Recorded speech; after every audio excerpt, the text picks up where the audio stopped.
എന്താണ് PV അൻവറിന്റെ അടുത്ത ലക്ഷ്യം? വിശ്വാസത്തിന്റെ പേരിൽ താൻ വേട്ടയാടപ്പെടുന്നുവെന്ന പ്രഖ്യാപനത്തിന്റെ അടിത്തറ എന്താണ്? EN മോഹൻദാസ് RSS ആണെന്നോ, MV ഗോവിന്ദൻ മാസ്റ്റർ RSS ആണെന്നോ, മുഖ്യമന്ത്രി പിണറായി വിജയൻ RSS ആണെന്നോ ഇടത്തുനിന്ന് ഇറങ്ങിപ്പോയ ഒരാൾക്ക് രാഷ്ട്രീയാരോപണം ഉന്നയിക്കാം. അതുപോലെയല്ല, താൻ 5 നേരം നിസ്കരിക്കുന്നതാണ് പാർട്ടിയിൽ തനിക്ക് അയോഗ്യതയായി മാറിയത് എന്ന പ്രഖ്യാപനം. പാർട്ടിയിൽ നിന്ന് ന്യൂനപക്ഷ വോട്ടുകൾ പിളർത്തുക എന്നതാണ് പുതിയ രാഷ്ട്രീയ വഴിയിൽ അൻവറിന്റെ തന്ത്രമെങ്കിൽ വിശ്വാസമോ പുതിയ ആയുധം? എങ്ങനെ പ്രതിരോധിക്കും പാർട്ടിയിലുണ്ടോ RSS കേഡറുകൾ? വിശ്വാസവിരോധം ആരോപിക്കുന്നത് എന്തു ലക്ഷ്യമിട്ട്? ഈ ചോദ്യങ്ങളാണ് സൂപ്പർ പ്രൈം ടൈം ഇന്ന് വിശദമായ ചർച്ചയ്ക്ക് മുന്നോട്ട് വെക്കുന്നത്. നമ്മളോടൊപ്പം അതിഥികൾ ചേരും. CPM-ൽ നിന്ന് ശ്രീ M പ്രകാശൻ മാസ്റ്റർ, BJP-യിൽ നിന്ന് അഡ്വക്കേറ്റ് VP ശ്രീപത്മനാഭൻ, കോൺഗ്രസിൽ നിന്ന് ഡോക്ടർ ജിൻഡോ ജോൺ എന്നിവർ ചർച്ചയിൽ ചേരും. ശ്രീ പ്രകാശ് മാസ്റ്റർ, അങ്ങേക്കെന്നെ കേൾക്കാമോ? കേൾക്കാം.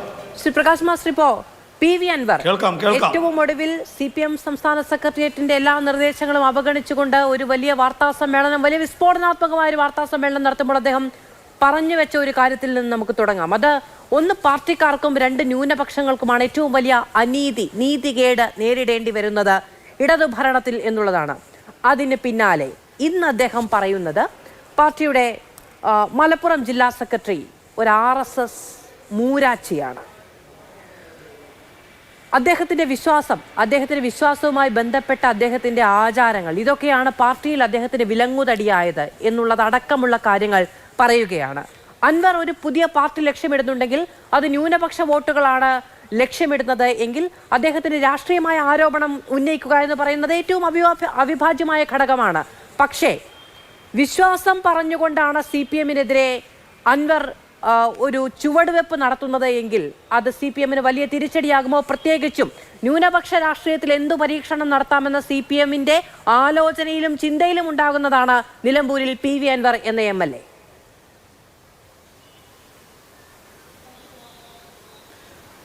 ഇവിടെ CPM-ന്റെ സംസ്ഥാന സെക്രട്ടറിയും സംസ്ഥാന സെക്രട്ടേറിയറ്റും വ്യക്തമാക്കിയതുപോലെ വലതുപക്ഷ മാധ്യമങ്ങളുടെയും അതുപോലെ വലതുപക്ഷ രാഷ്ട്രീയ പാർട്ടികളുടെയും കൈകളിലെ ഒരു കോടാലിയായാണ് അൻവർ മാറിയിട്ടുള്ളത് എന്നത് സംബന്ധിച്ചിടത്തോളമുള്ള വളരെ വ്യക്തമായ തെളിവുകളാണ് ഈ കഴിഞ്ഞ 2 ദിവസങ്ങളിലായിട്ട് വന്നുകൊണ്ടിരിക്കുന്നത്. ഇവിടെ നിങ്ങൾക്ക് ഓർമ്മയുണ്ടാവും, കഴിഞ്ഞ ലോക്സഭാ തെരഞ്ഞെടുപ്പിൽ ഇടതുപക്ഷ ജനാധിപത്യ മുന്നണിയെ സംബന്ധിച്ച് ഉന്നയിച്ചിട്ടുള്ള ഏറ്റവും വലിയ ആക്ഷേപം ഇത് ന്യൂനപക്ഷ പ്രീണനം നടത്തുന്ന ഒരു മുന്നണിയാണ്, പാർട്ടിയാണ് CPM എന്നുള്ളതിലേക്കാൾ. ഇപ്പോഴാവട്ടെ കാര്യങ്ങൾ നേരെ തിരിച്ച് RSSന്റെ പിന്തുണയ്ക്ക് വേണ്ടി അല്ലെങ്കിൽ RSSുമായിട്ടുള്ള ബാന്ധവത്തിന് വേണ്ടി CPM ശ്രമിക്കുന്നു എന്ന നിലക്കുള്ള പ്രചാരവേല ഇപ്പോൾ നടത്തുകയാണ്. ഇത് വളരെ വ്യക്തമായ കാഴ്ചപ്പാടോടും ആസൂത്രണത്തോടും കൂടിയുള്ള ഒരു കാര്യമാണ്. ഇവിടെ CPM-നെ സംബന്ധിച്ചിടത്തോളം ഞങ്ങളൊരു മതനിരപേക്ഷ പാർട്ടിയാണ് എന്നുള്ളതിൻ്റെ ഏറ്റവും വ്യക്തമായ ദൃഷ്ടാന്തമാണ് 2 മേഖലയിൽ നിന്ന് വന്നുകൊണ്ടിരിക്കുന്ന ഈ ആക്രമണങ്ങൾ. ഇന്ത്യ രാജ്യത്ത് ഇന്നത്തെ പ്രത്യേക രാഷ്ട്രീയ സാഹചര്യത്തിൽ മുസ്ലിങ്ങൾക്കെതിരായിട്ടുള്ള ഒരു വലിയ കയ്യേറ്റം രാജ്യത്താകെ തന്നെ നടക്കുന്നു. ഹിന്ദു രാഷ്ട്രമായി ഇന്ത്യയെ മാറ്റിയെടുക്കുന്നതിന് വേണ്ടിയുള്ള RSSന്റെയും സംഘപരിവാറിൻ്റെയും നീക്കത്തിൻ്റെ ഭാഗമായി എന്നുള്ളത് എല്ലാവർക്കും അറിയാൻ കഴിയുന്നൊരു കാര്യമാണ്.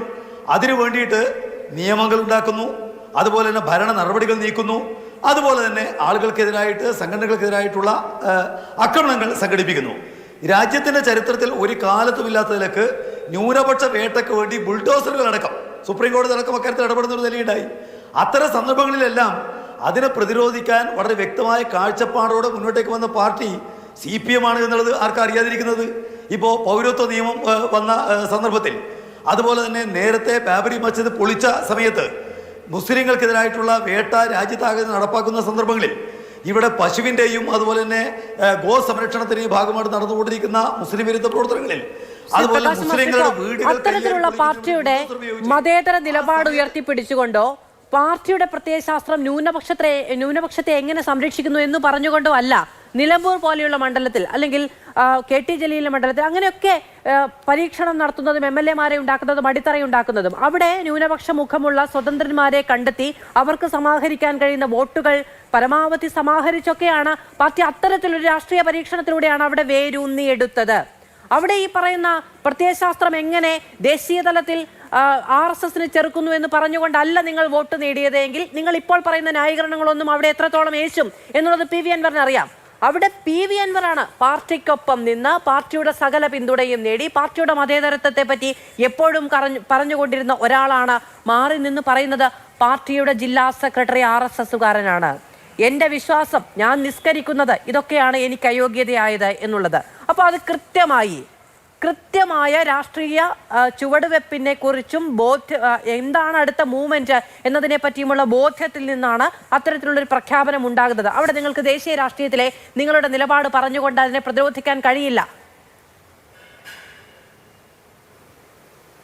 അല്ല, ദേശീയ രാഷ്ട്രീയം മാത്രമല്ല, ഇവിടെ പ്രധാനമായിട്ടും അൻവർ പറഞ്ഞുകൊണ്ടിരിക്കുന്ന കാര്യം മുഖ്യമന്ത്രിക്കെതിരെയും ഭരണത്തിനെതിരെയും ഉള്ള കാര്യങ്ങളാണല്ലോ.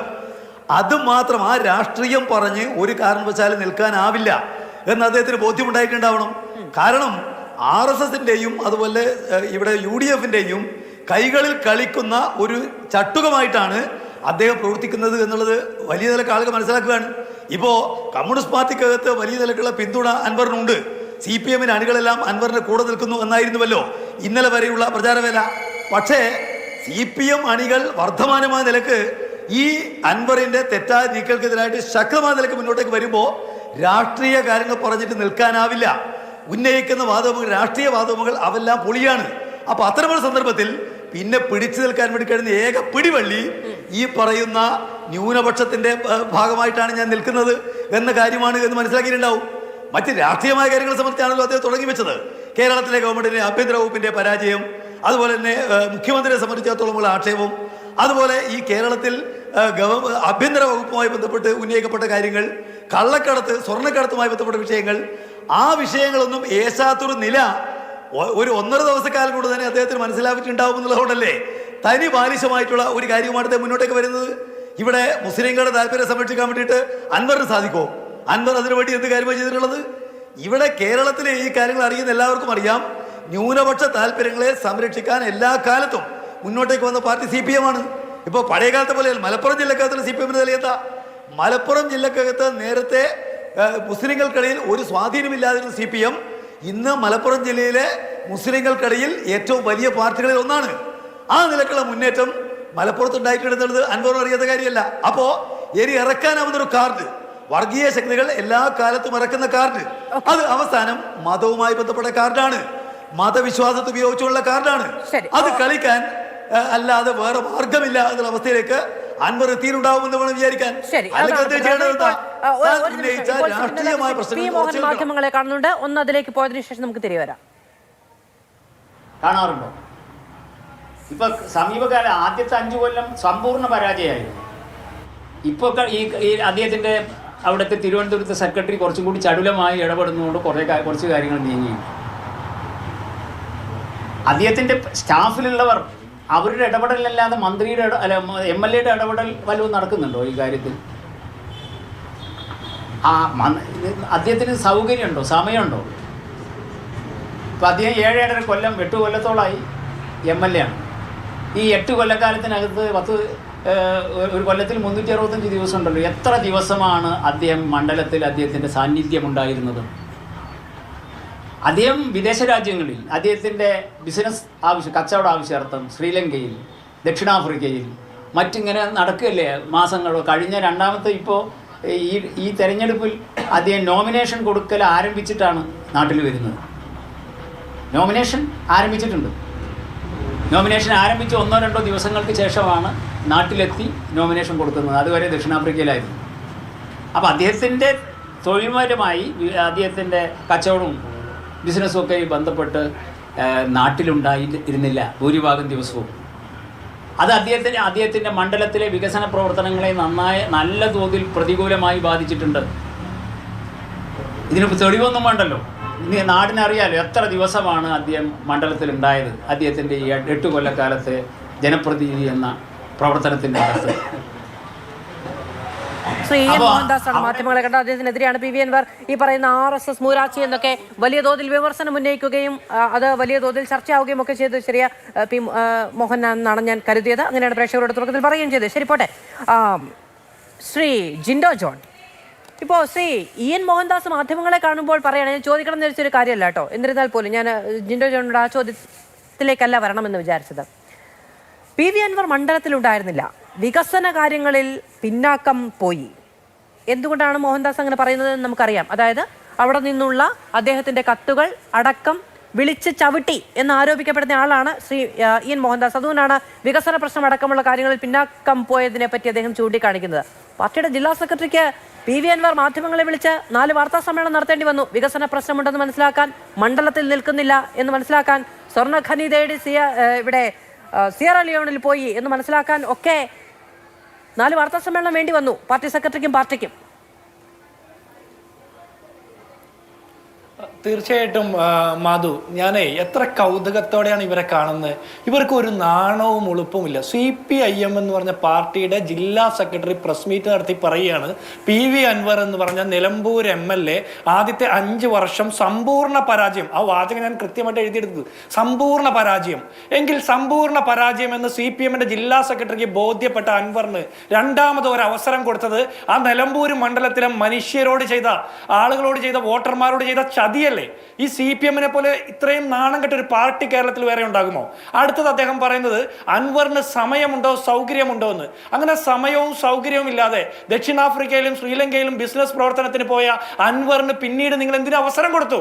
ഇതെല്ലാം അൻവർ ഈ പാർട്ടിയെക്കുറിച്ചും ഈ സംസ്ഥാനത്തെ സർക്കാരിന്റെ ദുർനടപ്പുകളെ കുറിച്ചും ചോദിക്കുമ്പോൾ, തിരിച്ചു ചോദിക്കുമ്പോൾ അതിനൊരു വിലയുണ്ടാകുന്നില്ല. CPIM എന്ന് പറഞ്ഞ പാർട്ടിയുടെ ജില്ലാ സെക്രട്ടറി ഇത്രത്തോളം വില കുറഞ്ഞ മനുഷ്യനാണെന്ന് ഇപ്പോഴാണ് നമ്മൾ തിരിച്ചറിയുന്നത്. എന്തൊരു നാണം കെട്ട വാദമാണ്, എന്തൊരു ദുർബലമായ വാദമാണ്. അദ്ദേഹം ചോദിക്കുക മണ്ഡലത്തിലുണ്ടോ എന്ന്. ഇവിടെ പി.വി. അൻവർ മണ്ഡലത്തിലില്ല, ദക്ഷിണാഫ്രിക്കയിൽ ബിസിനസ് പ്രവർത്തനത്തിന് കനിയിൽ പണിക്ക് പോയി എന്നൊക്കെ പറഞ്ഞ് യൂത്ത് കോൺഗ്രസ്സുകാർ UDF സമരം ചെയ്തപ്പോൾ CPM-ന്റെ നിലപാട് എന്തായിരുന്നു? ആ പഴയകാല വിഷ്വലൊക്കെ ഒന്ന് മാതൃഭൂമി എടുത്ത് പരിശോധിക്കണം. ഈ CPM-ന്റെ നേതാക്കന്മാർ പഴയ പത്രപ്രസ്താവനകളും ചാനലുകളിൽ വന്നിട്ടുള്ള ദൃശ്യങ്ങളൊന്ന് പരിശോധിക്കണം. അറ്റ്ലീസ്റ്റ് കൈരളി ചാനലിലും ദേശാഭിമാനി പത്രത്തിലും പ്രസിദ്ധീകരിച്ച വാർത്തയെങ്കിലും പരിശോധിക്കണം. എന്നിട്ട് വേണമായിരുന്നു ജില്ലാ സെക്രട്ടറി ഇന്നത്തെ പ്രസ് മീറ്റ് നടത്താൻ. ഞാൻ അവിടെ നിർത്തുകയാണ്. ഈ പ്രകാശ് മാസ്റ്റർ ഞാൻ ചർച്ചയിൽ പങ്കെടുക്കാൻ വന്ന സമയത്ത് പറഞ്ഞൊരു കാര്യമുണ്ട്, അൻവർ UDF-ന്റെ ചട്ടുകമായിട്ട് പ്രവർത്തിക്കുന്നു എന്ന്. ഏത് ഞങ്ങളുടെ നേതാക്കന്മാർക്കെതിരെ യാതൊരു ലഗാനുമില്ലാതെ ബേസ്ലെസ് ആയിട്ടുള്ള ആരോപണങ്ങൾ നിരന്തരം ഉന്നയിച്ച അൻവർ UDF-ന്റെ ചട്ടുകമാണെന്ന്. എന്ത് ബേസിന്റെ അടുത്ത പറയുന്നത്? രാഹുൽ ഗാന്ധിയുടെ DNA പരിശോധിക്കണമെന്ന് അൻവർ പറഞ്ഞപ്പോ അതിനെ ഇളിച്ചുകൊണ്ട് പിന്താങ്ങിയ ആളാ കേരളത്തിന്റെ പിണറായി വിജയൻ. കേരളത്തിന്റെ നിയമസഭയ്ക്കകത്ത് പ്രതിപക്ഷ നേതാവ് 150 കോടി രൂപയുടെ കള്ളപ്പണം മീൻവണ്ടിയിൽ കൊണ്ടുവന്നു, കണ്ടെയ്നറിൽ കൊണ്ടുവന്നു എന്ന് പറഞ്ഞപ്പോൾ അത് പിന്തുണച്ച് പോസ്റ്റിട്ട ആളുകളല്ലേ നിങ്ങൾ, സൈബർ സഖാക്കന്മാരും അല്ലാത്ത സഖാക്കന്മാരൊക്കെ. എന്നിട്ട് ഇപ്പൊ ചട്ടുകമായിരുന്നു UDF-ന്റെ. ഇവിടെ അൻവർ പറയുന്ന വിഷയങ്ങൾ ഏശിയില്ല എന്നാണ് നിങ്ങളുടെ വാദം. അൻവർ ഉയർത്തിയ വിഷയങ്ങൾ ഏശിയില്ലെങ്കിൽ കേരളത്തിന്റെ മുഖ്യമന്ത്രി, ആഭ്യന്തര വകുപ്പ് മന്ത്രി എന്തിനാണ് 21 ദിവസം കാത്തിരുന്നത്? പത്രക്കാരെ കാണാൻ, ചാനലുകാരൻ പൊതുസമൂഹത്തെ കണ്ട് മറുപടി പറയാൻ എന്തുകൊണ്ട് കാത്തിരുന്നു? എന്തുകൊണ്ട് നിങ്ങളെപ്പോലുള്ള ആളുകൾ കേരളത്തിലെ ദൃശ്യമാധ്യമങ്ങളിൽ വന്ന് അഭിപ്രായം പറയാതെ ഓടി ഒളിച്ചു? അൻവർ പറഞ്ഞ വിഷയങ്ങൾ ഏശാതെ വന്നതുകൊണ്ടാണോ നിങ്ങൾ അദ്ദേഹത്തിനെതിരെ കയ്യും കാലും വെട്ടി ചാലിയാറിൽ എറിയുമെന്ന് പറയുന്നത്? അൻവറിനെ കായികമായിട്ട് നേരിടുമെന്ന് പറയുന്നത്? അൻവറിനെതിരെ പാർട്ടിയുടെ സംസ്ഥാന സെക്രട്ടറി പറയുക സഖാക്കന്മാർ തെരുവിലിറങ്ങി പോരാടണമെന്ന്. അത് ഇസ്ലാമിക രാഷ്ട്ര പ്രവർത്തനത്തിന്റെ ഭാഗമായിട്ടുള്ള പ്രവർത്തനമാണ് എന്നുള്ള രീതിയിൽ വ്യാഖ്യാനിച്ചത് പാർട്ടിയുടെ സംസ്ഥാന സെക്രട്ടറിയാ.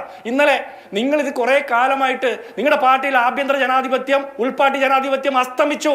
അതാ സൂര്യൻ, പിണറായി വിജയൻ എന്ന് പറഞ്ഞ സൂര്യൻ ഉദിച്ചപ്പോൾ ആഭ്യന്തര ജനാധിപത്യം അസ്തമിച്ച ഒരു പാർട്ടിയിൽ അഭിപ്രായ വ്യത്യാസത്തിന്റെ പേരിൽ ആരെങ്കിലും പുറത്തു പറഞ്ഞാൽ അവരെ മതരാഷ്ട്രവാദ ചാപ്പ കുത്തി ഇല്ലാതാക്കാൻ നോക്കുന്നത് CPM-ന്റെ ദുർബലമായ വാദവും നാണം കെട്ട നടപടിയുമാണ്. അത് ആരോപിക്കാനില്ലേ?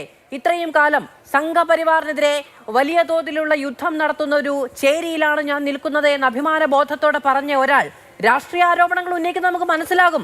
എങ്ങനെയാണ് ഒരു സുപ്രഭാതത്തിൽ ഈ പറയുന്ന പി.വി. അൻവർ തിരിച്ചറിയുന്നത് CPM-ന് ഈ പറയുന്ന ന്യൂനപക്ഷ വിരുദ്ധതയുണ്ട്, ന്യൂനപക്ഷങ്ങൾക്ക് നീതിയില്ല, താൻ നിസ്കരിക്കുന്നത് പാർട്ടി ജില്ലാ സെക്രട്ടറി എന്ന് പറയുമ്പോൾ ഒരു വ്യക്തിക്കെതിരെ ഉന്നയിക്കുന്ന ആരോപണമായത് കാണാൻ കഴിയില്ല. പാർട്ടിക്ക് ആ മേഖലയിൽ ന്യൂനപക്ഷ വിരുദ്ധതയുണ്ട് എന്നത് അൻവറിനൊരു ഉണ്ടിരിക്കുമ്പോഴത്തെ ഉള്ളുവിളി എന്ന രീതിയിൽ പറയാൻ കഴിയുന്ന ഒന്നല്ല. അങ്ങനെയാണെങ്കിൽ ആ ബോധ്യം ഒറ്റ ദിവസം കൊണ്ട് ഉണ്ടാവേണ്ടതല്ല. അല്ല മാധുവിന്റെ നിരീക്ഷണം കൃത്യമാണ്. അത് 100% ശരിയാണെന്നാണ് എൻ്റെ ഒരു ബോധ്യം. കാരണം അൻവറിന്റെ ഭൂമി കയ്യേറ്റവും അല്ലെങ്കിൽ റവന്യൂ ഭൂമി കയ്യേറിയതും പാർക്കും തടയണയുമായി ബന്ധപ്പെട്ട വിഷയങ്ങളൊക്കെ വന്നപ്പോൾ UDFന്റെ നിലപാടുണ്ടായിരുന്നു. അപ്പോൾ അൻവർ ഞങ്ങളുടെ നേതാക്കന്മാർക്കെതിരെ ഉന്നയിച്ച ആരോപണങ്ങളിലും ഞങ്ങൾ ശക്തമായിട്ട് പറഞ്ഞിട്ടുണ്ട്, അൻവർ ഉന്നയിക്കുന്ന മുഴുവൻ ആരോപണങ്ങൾ അന്വേഷിക്കണം. UDF നേതാക്കന്മാർക്കെതിരെയും മുഖ്യമന്ത്രിക്കെതിരെയും ADGP MR Ajith കുമാറിനെതിരെയും P ശശിക്കെതിരെയും ഉന്നയിക്കുന്ന മുഴുവൻ ആരോപണങ്ങളും സ്വതന്ത്രമായിട്ടുള്ള ഒരു ഏജൻസിയെ കൊണ്ട് അന്വേഷിക്കണമെന്നാണ് ഞങ്ങളുടെ നിലപാട്.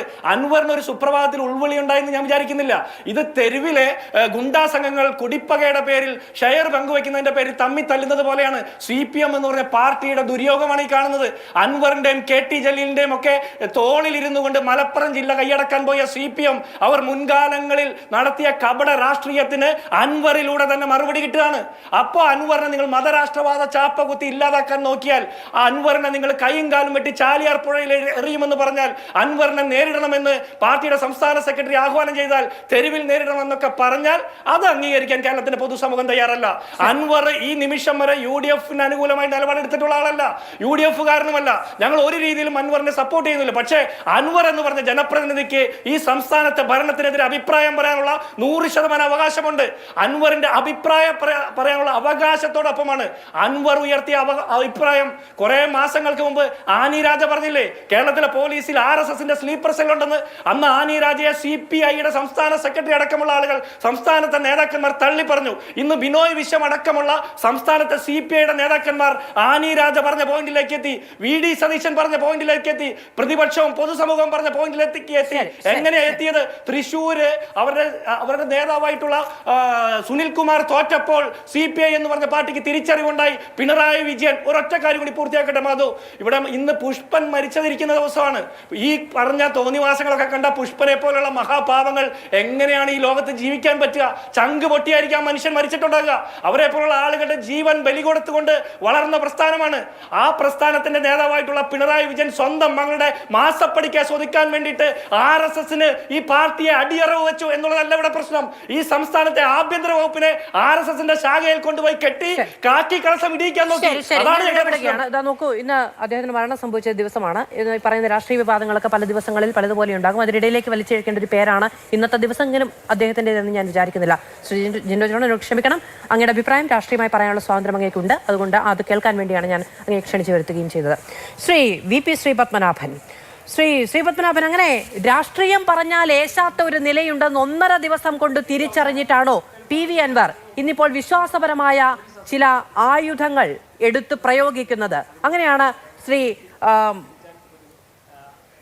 പ്രകാശ് മാസ്റ്റർ നമ്മളോട് പറഞ്ഞത്. അതായത് രാഷ്ട്രീയം പറഞ്ഞ് നിലനിൽക്കാൻ കഴിയില്ല മലപ്പുറത്തിന്റെ മണ്ണിൽ നിന്ന്, അതുകൊണ്ട് തന്നെ ന്യൂനപക്ഷ രാഷ്ട്രീയം ആക്രമിക്കപ്പെടുന്നു CPMന് കീഴിൽ, സർക്കാരിനു കീഴിൽ എന്ന് പറഞ്ഞ് അവിടെ നിന്നൊരു രാഷ്ട്രീയ ലാഭം ഉണ്ടാക്കാനുള്ള ഒരു തിടുക്കം PV അൻവറിന്റെ ഈ ഒരു എടുത്തുചാട്ടത്തിൽ നിന്ന് വ്യക്തമാകുന്നുണ്ടോ? അല്ല, എനിക്ക് ഓർമ്മ വരുന്നത് ഇന്ത്യൻ ക്രിക്കറ്റ് ടീമിൻ്റെ ക്യാപ്റ്റനായിരുന്ന മുഹമ്മദ് അസറുദ്ദീൻ കോഴ വിവാദത്തിൽ പെട്ടു. അദ്ദേഹം ജഡേജയും കോഴ വിവാദത്തിൽ ഇന്ത്യൻ ടീമിൽ നിന്ന് പുറത്തായി. ക്രിക്കറ്റ് കാരിയർ തന്നെ അപകടത്തിലായപ്പോൾ അങ്ങോട്ട് പറഞ്ഞൊരു കാര്യമുണ്ട്, ഞാനൊരു മുസ്ലിം ആയതുകൊണ്ടാണ് എന്നെ കുടുക്കിയതെന്ന്. അയാളെ കൂടെ കുടുങ്ങിയ ആൾ അജയ് ജഡേജയായിരുന്നു. അയാൾ മുസ്ലിമാണെന്ന് എനിക്ക് അറിഞ്ഞുകൂടാ. അപ്പോൾ ഇതൊക്കെ, ഈ തരികിടിയൊക്കെ ഈ ആൾക്കാരുടെ സ്വഭാവമാണ്. ഈ അൻവർ ഇങ്ങനത്തെ ഒരു സാധനമാണ്. ഇത് അറിഞ്ഞുകൊണ്ട് തന്നെയാണ് CPM കൂട്ടിയത്. ഞങ്ങൾ കുറച്ച് ദിവസമായി പറയുന്ന ഒരു കാര്യമുണ്ട്. 995 പഞ്ചായത്ത് തെരഞ്ഞെടുപ്പ് മുതൽ CPM മലപ്പുറം ജില്ല കേന്ദ്രീകരിച്ച് മുസ്ലിം വോട്ട് പിടിക്കാൻ, മലപ്പുറം പിടിക്കാൻ, മലബാറിലെ മുസ്ലിം വോട്ട് എന്താ പറയുക സ്വായത്തമാക്കാൻ കുറേ അടവ് നയങ്ങൾ ഇറക്കിയിട്ടുണ്ട്. അതിലൊന്നാണ് മലപ്പുറം 995 പഞ്ചായത്ത് ഇലക്ഷനിലെ ജനകീയ മുന്നണി. അതായത് PDPക്കാർ, അന്നത്തെ INLകാർ, അതുപോലെ തന്നെ വിമത ലീഗുകാർ, ഇവരെ കൂട്ടി ജനകീയ മുന്നണി ഉണ്ടാക്കി മത്സരിച്ചിട്ട് നാളിതുവരെ CPMനോ ഇടതു മുന്നണിക്കോ ജയിക്കാൻ പറ്റാത്ത 1.5 തദ്ദേശ സ്വയംഭരണ സ്ഥാപനങ്ങൾ അന്ന് ജയിച്ചു മലപ്പുറം ജില്ലയിൽ മാത്രം. അതിലേറ്റവും പ്രധാനപ്പെട്ടത് മലപ്പുറം മുനിസിപ്പാലിറ്റിയാണ്. നിങ്ങൾ ആലോചിച്ച് നോക്കും, മലപ്പുറം മുനിസിപ്പാലിറ്റി CPM-ൻ്റെയും അത് ഇടതുമുന്നണിയും അതുപോലെ തന്നെ ജനകീയ മുന്നണി സഖ്യം അധികാരത്തിൽ വന്നു. കേരളം ഞെട്ടിയതാ. മലപ്പുറം മുനിസിപ്പാലിറ്റിയിൽ ഇടതുമുന്നണിയുടെ ഭരണം വന്നു. എന്തായി? 1.5 കൊല്ലം കഴിഞ്ഞപ്പോൾ അത് പൊട്ടിപ്പോയി. ഗുരുവായൂർ ഉപതെരഞ്ഞെടുപ്പ്, ഒറ്റപ്പാലം ഉപതെരഞ്ഞെടുപ്പ്, ഇവിടെയൊക്കെ CPM ഇത് പരീക്ഷിച്ച് വിജയിച്ചു. പിന്നീട് അങ്ങോട്ട് അബ്ദുൾ നാസർ മദനി, മഞ്ഞളാംകുഴി ആലി, ഇങ്ങനെ കുറേ ആളുകളെ എടുത്ത് പരീക്ഷിച്ച് CPM വളരെ മുന്നോട്ട് പോയി. മലപ്പുറത്ത് വെച്ചിട്ട് പാർട്ടി സംസ്ഥാന സമ്മേളനം നടത്തി. മഞ്ചേരി ലോക്സഭ ഒരിക്കൽ പിടിച്ചെടുത്തു. അതുപോലെ തന്നെ ഇന്നിപ്പോൾ താനൂർ മണ്ഡലം CPM-ൻ്റെ കയ്യിലാണ്. ജലീലിനെ ചാടിച്ചെടുത്ത് തവനൂർ മണ്ഡലം സ്വന്തമാക്കി, അൻവറിനെ ചാടിച്ചെടുത്ത് നിലമ്പൂർ മണ്ഡലം സ്വന്തമാക്കി. കേരളത്തിലെ മലബാറിലെ മുസ്ലിം വോട്ടർമാരുടെ CPM കടന്നു കയറി. പക്ഷെ എന്താ ഉണ്ടായത്? അബ്ദുൾ നാസർ മദനിയുമായിട്ടുള്ള സഖ്യം എന്താണ് നൽകിയത്? CPM-ന് പരാജയമാണ് നൽകിയത്. അതുപോലെ തന്നെ മലപ്പുറത്ത് നടത്തിയ പരീക്ഷണങ്ങളൊക്കെ പരാജയപ്പെട്ടു. ഇന്ന് അൻവറുമായിട്ടുള്ള പരീക്ഷണം പരാജയപ്പെടുന്നു. നാളെ ജലീലുമായിട്ടുള്ള പരീക്ഷണം പരാജയപ്പെടും. അത് കഴിഞ്ഞാൽ അബ്ദുറഹ്മാൻ്റെ പരീക്ഷണം പരാജയപ്പെടും. അത് കഴിഞ്ഞാൽ കാരാട്ട് റസാഖിൻ്റെ പരീക്ഷണം, അല്ലെങ്കിൽ തന്നെ അയാളെ കസ്റ്റംസ് ചോദ്യം ചെയ്തുകൊണ്ടിരിക്കുകയാണ്. ഇതൊക്കെ ഈ കേരളത്തിൽ നമ്മൾ കണ്ടുകൊണ്ടിരിക്കുക. കാരണം എന്താണ്? ഇതിന് കാരണം ഇതാണ്. ഈ കൂട്ടർ CPM-ൻ്റെ ഒപ്പം വരുന്നത് ഇവർ മതേതരവാദികളായതുകൊണ്ടല്ല, ഇവർ ലീഗിനേക്കാൾ വലിയ വർഗീയവാദികളായതുകൊണ്ടാണ്. ഇവർ ലീഗിനേക്കാൾ, ഞാൻ ആവർത്തിച്ച് പറയാണ്, മുസ്ലിം ലീഗിനേക്കാൾ വലിയ വർഗീയവാദികളായതുകൊണ്ടാണ് ഞാൻ ഈ പറഞ്ഞ കൂട്ടരൊക്കെ CPM-മായി സഖ്യമുണ്ടാക്കിയത്. INL-കാർ, പഴയ PDP-ക്കാർ, അതുപോലെ തന്നെ ഇപ്പോൾ ഈ പോപ്പുലർ ഫ്രണ്ടിനെ നിരോധിച്ചതിന് ശേഷം കുറേ എണ്ണം വേഷം മാറി CPM പോയിട്ടുണ്ട്. CPM-ൻ്റെ ബ്രാഞ്ച് സെക്രട്ടറിയായി SDPI-യുടെ നേതാവ്, പഴയ നേതാവ് തിരഞ്ഞെടുക്കപ്പെട്ട വാർത്ത വരെ ഇവിടെ വന്നു. അപ്പോൾ CPM ലീഗിനെ തോൽപ്പിക്കാൻ, മലബാറിലെ മുസ്ലിം വോട്ട് സ്വന്തമാക്കാൻ ലീഗിനേക്കാൾ അപകടകാരികളായി സഖ്യമുണ്ടാക്കി നടത്തിയ പരീക്ഷണങ്ങൾ പരാജയപ്പെടുകയാണ്, പൊട്ടിക്കൊണ്ടിരിക്കുകയാണ്. ഇത് കണ്ട് ഞങ്ങൾ രസിക്കുകയാണ്. കാരണം എന്താ പറയുക? ഞങ്ങളിത് പ്രവചിച്ചതാണ്. ഇതിങ്ങനെ അവസാനിക്കുള്ളൂ എന്ന് ഞങ്ങൾക്കറിയാം. ഞങ്ങളിത് മുൻകൂട്ടി പറഞ്ഞതാണ്. ഓരോ വിജയം നേടി CPM ചിരിക്കുമ്പോഴും ഞങ്ങൾക്കറിയാമായിരുന്നു നാളെ കരയേണ്ടി വരും. ഇന്നിപ്പോൾ എന്തായി? മലപ്പുറം ജില്ല പിടിക്കാൻ പോയവൻ അൻവറിൻ്റെ കോലം പിടിച്ച് നടക്കുക. നല്ല എല്ലാ ആശംസകളും എല്ലാ ഭാവുകങ്ങളും നേരുന്നു. നിങ്ങൾ ഇനി അബ്ദുറഹ്മാന്റെ കോലം പിടിക്കേണ്ടി വരും, നിങ്ങൾ KT ജലീലിന്റെ കോലം പിടിക്കേണ്ടി വരും, നിങ്ങൾ കാരാട്ട് റസാഖിന്റെ കോലവും പിടിക്കേണ്ടി വരും. അത് കാണാൻ വേണ്ടി ഞങ്ങൾ കാത്തിരിക്കുക. ശരി, ശ്രീ പ്രകാശ് മാസ്റ്റർ, അങ്ങനെ ഒരു കോലക്കേടിലേക്ക് CPM എത്തിയിട്ടുണ്ട്. അതായത് ഇത്തരം പരീക്ഷണങ്ങൾ പാളിപ്പോയതിന്റെ പരിണിത ഫലമാണ് ഈ അനുഭവിക്കുന്നത് എന്നത് CPM തിരിച്ചറിയുന്നുണ്ടോ? അതോ PV അൻവർ പറയുന്ന രാഷ്ട്രീയ പ്രശ്നങ്ങൾക്ക് അപ്പുറത്തേക്ക്, അതായത് നോക്കൂ, ആദ്യ ദിവസം വാർത്താ സമ്മേളനത്തിൽ അദ്ദേഹം പറയുന്നത് പാർട്ടി അണികളും ന്യൂനപക്ഷവും അനീതി നേടുന്നു എന്നാണ്. അപ്പോൾ തന്നെ നമുക്ക് അൻവർ പോകുന്ന വഴി ഏതാണ് എന്നത് മനസ്സിലാകുന്നുണ്ട്. അദ്ദേഹം ഒരു പാർട്ടി പ്രഖ്യാപനം ലക്ഷ്യമിടുന്നുണ്ട് എങ്കിൽ അത് പാർട്ടിയിൽ നിന്ന് പിളർത്തിയെടുക്കാൻ കഴിയുന്ന അണികളെയും ന്യൂനപക്ഷത്തെയും ലക്ഷ്യമിട്ടാണ് എങ്കിൽ CPM ഇതിനേക്കാൾ വലിയ വില അതിന് കൊടുക്കേണ്ടി വരുമോ എന്നുള്ളതാണ് ചോദ്യം. അങ്ങനെ നിങ്ങൾ മലപ്പുറത്തെ ന്യൂനപക്ഷത്തേക്ക് കടന്നു കയറാൻ ശ്രമിച്ച ആയുധങ്ങൾ നിങ്ങൾക്കെതിരെ വലിയ മൂർച്ചയോടെ വന്നു വീഴുന്നത് കണ്ടു നിൽക്കേണ്ടി വരുന്ന ഗതികേട് CPM അനുഭവിക്കുന്നുണ്ടോ? ഞാനിന്ന് വളരെ പ്രയാസത്തോടു കൂടിയാണ് ഈ ചർച്ചയിൽ വന്നിരിക്കുന്നത്.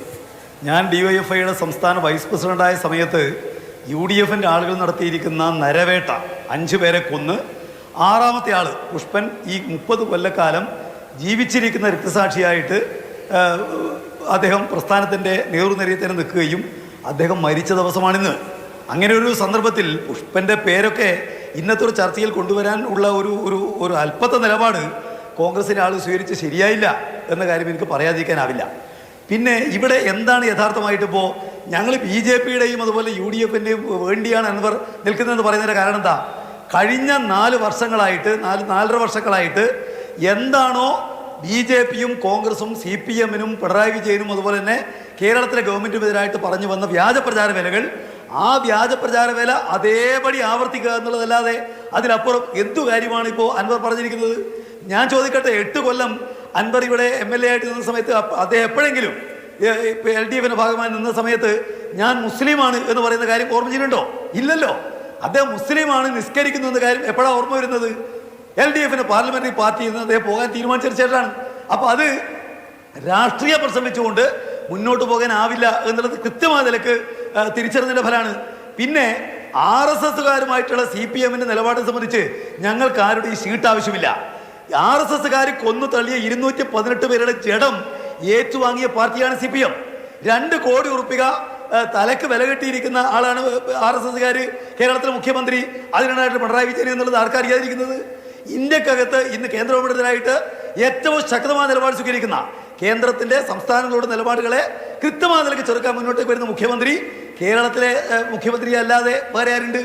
അതാർക്കവിടെ അറിയാതിരിക്കുന്നത്? പിന്നെ ആരാ മാറിയിരിക്കുന്നത്? ഇപ്പം ഇത്രയും കാലം കഴിഞ്ഞ കുറച്ച് കാലമായിട്ട് ഈ പറയുന്ന മോഹൻദാസ് ഏറ്റവും മഹാനായ മനുഷ്യൻ, മുഖ്യമന്ത്രി ഏറ്റവും മഹാനായ മനുഷ്യൻ, LDF ഏറ്റവും മഹത്തായ പ്രസ്ഥാനം, അത് ആർക്കാ ഒരു ദിവസം കൊണ്ട് മാറിപ്പോയത്? അത് മാറിപ്പോയത് അൻവറിനാണ്, അല്ല ഞങ്ങൾക്കല്ല. അതുകൊണ്ട് ഞങ്ങളുടെ 10,000ങ്ങളുടെ വോട്ട് നേടിയാണല്ലോ അൻവർ MLA ആയത്.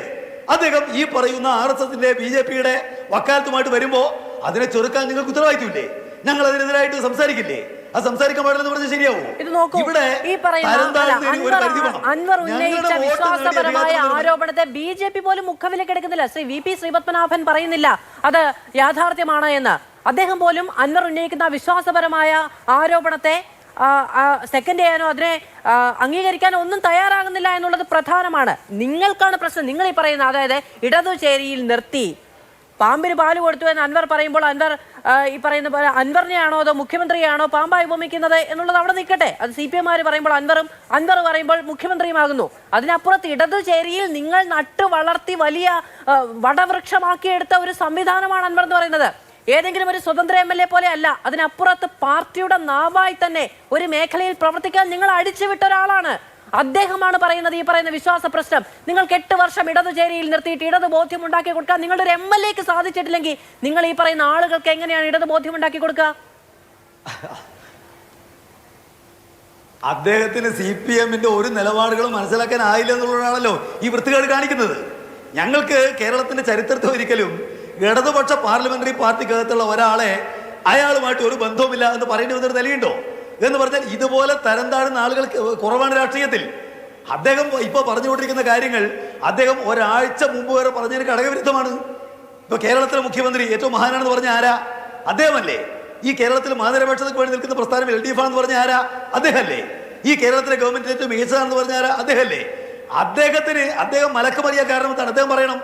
അതാണ് ഞങ്ങൾ പറഞ്ഞത്. അദ്ദേഹം BJP-യുടെയും അതുപോലെ തന്നെ UDF-ന്റെയും രാഷ്ട്രീയ ചട്ടുകമായി മാറിയിരിക്കുന്നു. നേരത്തെ ശ്രീ ജിൻഡോ ജോൺ പറഞ്ഞതുപോലെ നിങ്ങൾ 2 തവണ സീറ്റ് കൊടുത്ത് നിങ്ങൾ 2 തവണ വിജയിപ്പിച്ചെടുത്ത് നിങ്ങളുടെ രാഷ്ട്രീയ ജിഹ്വയാക്കി മാറ്റിയ ഒരു മനുഷ്യൻ ഈ പറയുന്ന സ്വർണ്ണ കച്ചവടത്തിന് വേണ്ടി പ്രവർത്തിക്കുന്ന ലോബിയിങ് നടത്തുന്ന ഒരാളാണ് എന്ന്, പോലീസിന്റെ ആത്മവീര്യം കെടുത്താൻ ശ്രമിച്ച് സ്വർണ്ണക്കടത്തുകാർക്ക് കുടപിടിക്കുന്ന ആളാണെന്ന് കേരളത്തിന്റെ മുഖ്യമന്ത്രി പറയുന്ന അവസ്ഥയിലേക്ക് എത്തുന്നത് എങ്ങനെയാണ്?